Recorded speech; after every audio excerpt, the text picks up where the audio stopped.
We're back on the sports page. I'm Mike Edwards along with our broadcast crew talking to you from our home court, Marlin's Tap Room Pizzeria in downtown Maryville. Our next guest is Travis Felder, the Blackwood Insurance Male Athlete of the Year, and with him is Maryville Scott's head football coach Mike Rader and Shara Fields, the running back coach. Welcome to the show, guys. Glad to be here. Thank you.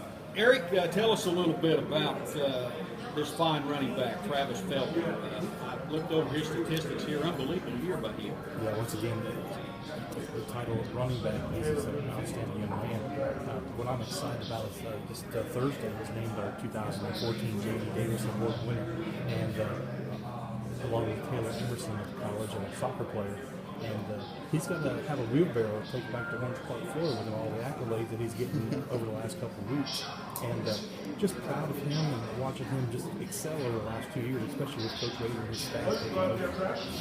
Coach Rader, this young man had 138 points this year, 23 touchdowns, 22 of them rushing, and most rushing attempts, 223. We are. And, you know, all the numbers that you said are fantastic, well-deserving. I watched them all. But at the end of the day, we're going to miss his leadership. You know, when you're a two-time captain and your team votes you that, then you're really one of the rocks of our program. You know, those things are hard to replace. Coach Fields, you had a lot to do with this. Running backs coach. What kind of guy was Travis? Travis was just a natural leader. You know, he was one of those guys when I came in, you know, it made my job a lot easier because I didn't have to,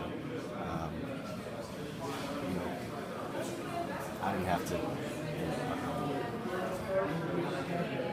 didn't have to push the guys. He pushed the guys in our group. He motivated those guys to do better. And what I noticed was when our freshmen came in, they looked up to Travis, and it made my job just a whole lot easier to have somebody on him, in our unit, like Travis, to where he just knew what to do.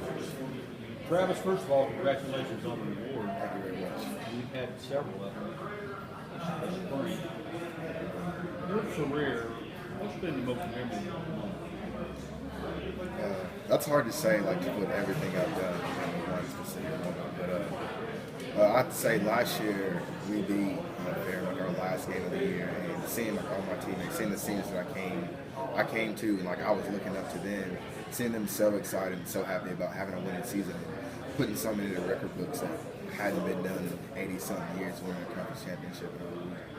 Since you came to Maryville College, have you seen a change in the attitude of the program and the players where winning is a lot more important now than it once was? For sure. Is it easier now than it once was? Has it gotten to a point where, you know, nothing is accepted except a win at this particular point? No, there's a lot of other things that go with football and involve coach. I mean, have you seen that transformation since you've been here? For sure. I've seen, since Coach Rader got here, it changed a lot of things. Like, we had an attitude to where, don't get me wrong, we weren't losers, but we didn't have that same drive, that same will to win that we had when Coach Rader came here. And that comes a lot of times when new coaches come in, they change philosophy and stuff like that. So he came in and changed our attitude to where, like I said it before, it's like we had to win. We didn't have a choice. Coach Rader, what are you going to remember the most about Travis?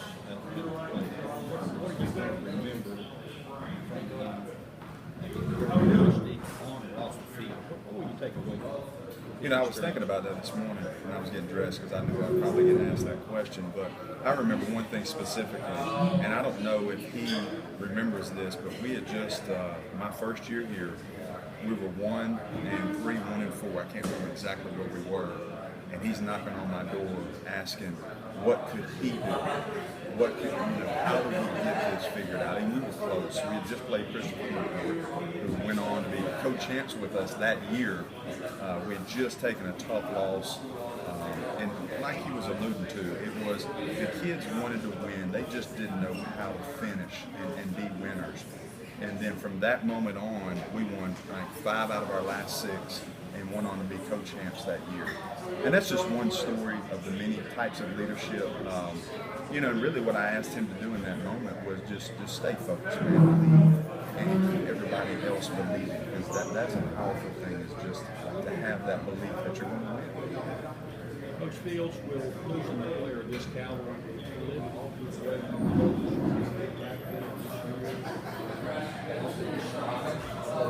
What he's done with this program really just be a step to go on. I think that last stage probably says it all. With what he has done with this program, and freshmen, I had 2 other freshmen come in last year, and they looked up to Travis, and they saw how he worked in the weight room, they saw how he worked on and off the field in the classroom. Travis pretty much set the tone.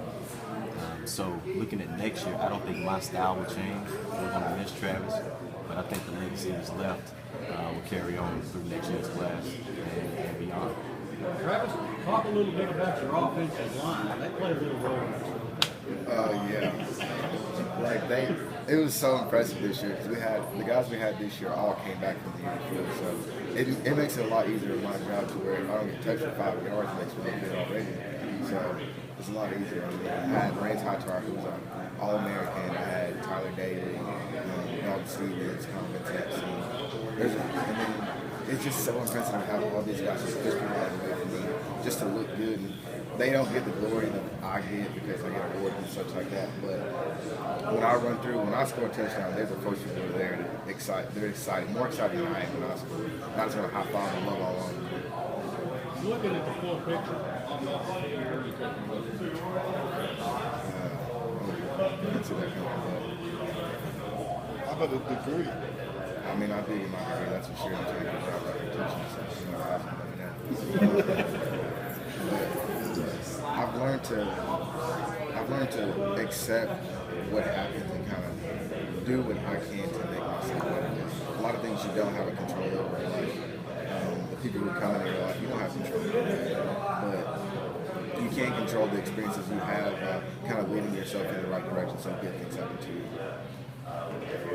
Coming into Maryville College and where you're at now, do you feel like that you've fulfilled everything you believe you fulfilled at Maryville College, or do you feel like you left some things on the table? I don't really know if I had like a list of things that I wanted to accomplish when I got here, but I've had so many great experiences and met so many great people that have led me to this place I'm in. I feel like I have done a lot, and I want to stay around here so I can do more for this college. So I feel like it's changed the person who I am when I first got here, so I've become a better person.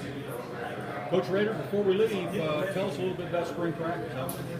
It went fast. I think you asked me that last time, and I think I said that. But I'm really excited about where we are. We've got to stay healthy, but I feel like what we did was anywhere I felt like we were deficient last year, which was several spots, I really wanted us to shore things up offensively and defensively. And I think Coach Brummett, our defensive coordinator, does a fantastic job. We've been either first or second in every category these last 2 seasons defensively. We've got some talent. I know Travis is walking out the door, but Coach has got a couple of freshmen right now that played last year at running back. That are very talented kids. Recruiting-wise, I feel good about where we are. I feel like we're going to bring in some guys that, again, they're going to push. And I try to echo that to our kids every day. I mean, it's my job to out-recruit them, and it's their job not to get out-recruited. And if we can constantly, create that culture where the competition is so thick, I think we're going to end up where we want to be. Has recruiting got a little bit easier at the college? I know a lot of these programs, you got Tennessee, when they change coaches, it's almost like they've got a whole revamp in recruiting. As your program progresses here, I guess you recruit for positions of what you need. Does it become a little bit easier as you're school longer? It does, and I think you hit it with the last thing. I think we're going after needs more. The school and the administration do a fantastic job. They don't say, hey, you got to bring in 1 million kids. They say, go get what you want. And at the same time, that makes my job easier, so we can truly evaluate and really act like a scholarship school. A lot of folks say, hey, you don't give any money away. Well, that's not true. We give a lot of money away. We just don't call it football money or athletic money. So at the same time, with us having success, more and more kids locally, Georgia, we're getting about 15 kids from Texas that are really attracted to what we're doing. We got to cut it off here, but it's good to see you, Coach. Always great to have Coach Rader on the show, and Coach Fields, it's good to see you there this morning. And Travis, congratulations on your award. We look forward to seeing you guys for lunch. Yes, sir. Thank you.